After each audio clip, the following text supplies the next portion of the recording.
All right, welcome to the video. Today's video, I got some cool little ideas I want to share with you. So I'm going to start off by saying one of the things that people talk to me about are nails, right? So a lot of the pros who play fingerstyle, who play like concerts every week and so on, they'll use the acrylic nails like the ladies get. It's the powder, and they put on some other chemical and they become hard as a rock. Now, if you're playing every night, you pretty much have to do that unless you've got some kind of gift from God, really super hard nails on your right hand, okay? So that's something to consider. Personally, I don't like them. They look weird, and I don't know. I never liked them, right? They feel great. They sound great. You get very consistent tone. They're rock hard, but they look ugly after a while. You got to get them filled in, and pain in the neck. Now, like I said, if you're playing every night doing concerts, you kind of need to have them, right? Okay, so I'm just going to show you. This is about how long I keep my nails, okay, on my right hand.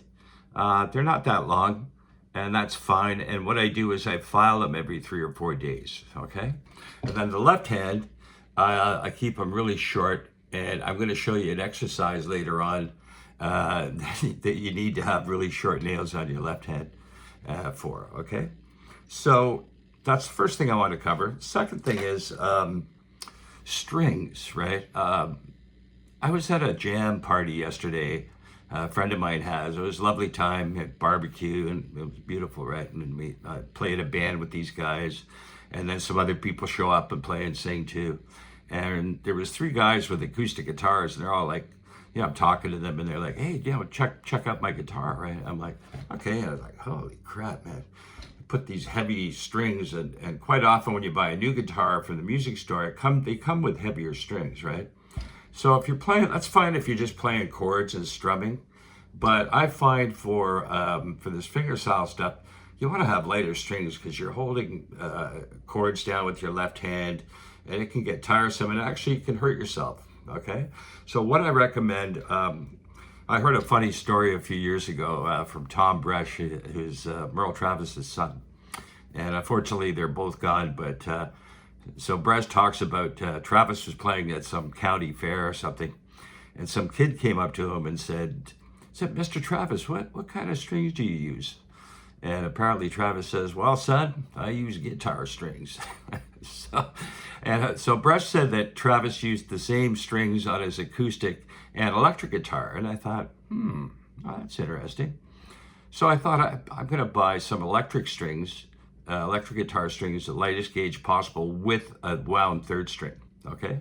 So I tried it, and I've been using it ever since. They sound great. And actually, a lot of guitar players, like pros, use super light strings. The great James Burton, who played with Elvis, you could probably find it on the internet. He did a lot of, behind the nut bending on his Telecaster and kind of oddball things like that. And I looked at his string gauge set. It was a custom gauge that he put together. I think the high E string was like a banjo string or something, right? It's like 0.08 of an inch or 0.07 of an inch. And it didn't use a wound third, of course, and so on. So you can look that up. It's kind of interesting, right? But so here, I'll show you the strings what I use. These are Diodarios, okay?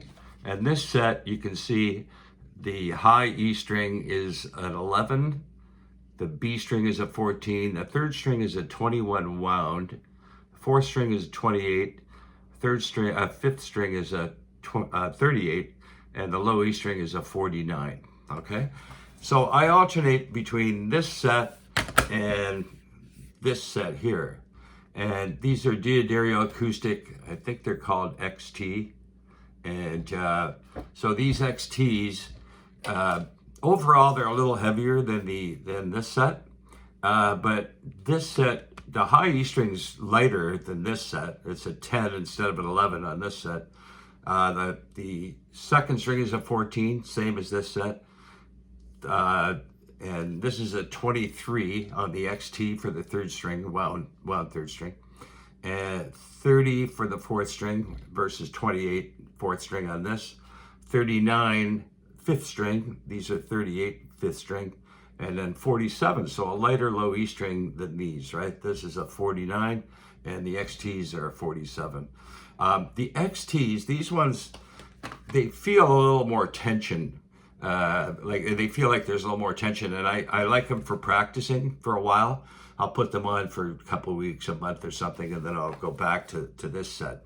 But the thing you'll find with lighter strings is they have a really nice spanky tone and a crisper sounding, high end, right? So there's that. So I want to talk about that. So that's something you can think of, because there's no sense in hurting your left hand practicing, right? And they sound great, and it just makes life easier. All right, so the next thing I want to talk about is the capo, right? And a couple of reasons for the capo. One is it makes it, if you're working on a lick, like for example, if I'm working on something like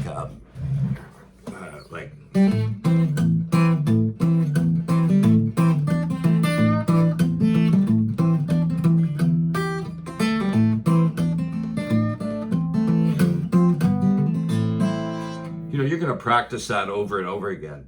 So why not put the capo on the second fret or even higher, and then it just makes it easier for your left hand, right?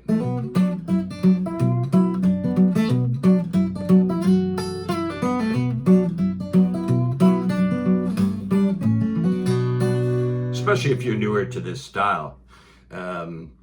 And it also has a different sound. You'll see, like for example, Doc Watson, he'll play Deep River Blues sometimes with no capo, and then other times you'll have it at the second fret or maybe even the third fret. Now, partially that could be because of his voice. Some tunes sound better higher up with the capo, right? Just it depends on your voice, but it's a really good way to practice if your left hand's bothering you, if you're working on something over and over again. And so that's something I really recommend. It's a great idea. So there's that. And then the last thing I want to cover, I make notes of all these here. Okay, so I got something really neat for you. So this is a little exercise for your left hand.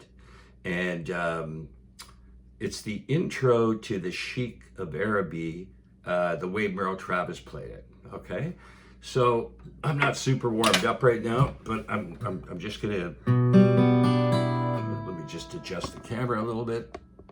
Okay, so I want you to see my left hand here, and again, let me just show this to you, right? The fingering.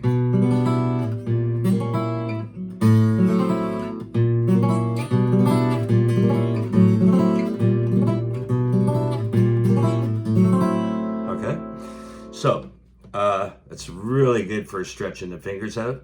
And if you're new to this, put the capo on the second fret and do it, okay? But let me give you the fingering. So I've got my first finger, second fret, A string, my pinky at the fifth fret of the D string, my third finger, fourth fret, G string, second finger, third fret, B string, okay? And then the high E string open. Now this next one's it's a bit of a stretch, right? So I'm gonna move these, the first, second, and third finger. I'm just gonna move them all down, keep the pinky where it is, okay? And then move those fingers down one fret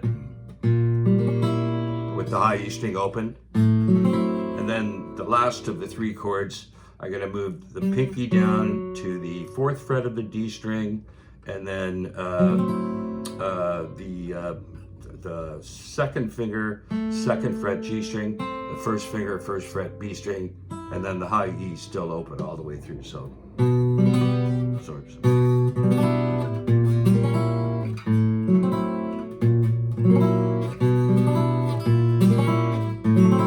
it's a great little thing to practice to keep your left hand fingers, it works it really good. And if you find that difficult, which if you've never done it before, you probably will.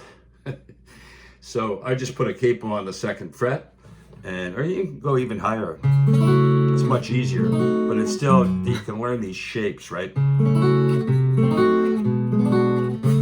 Whoops.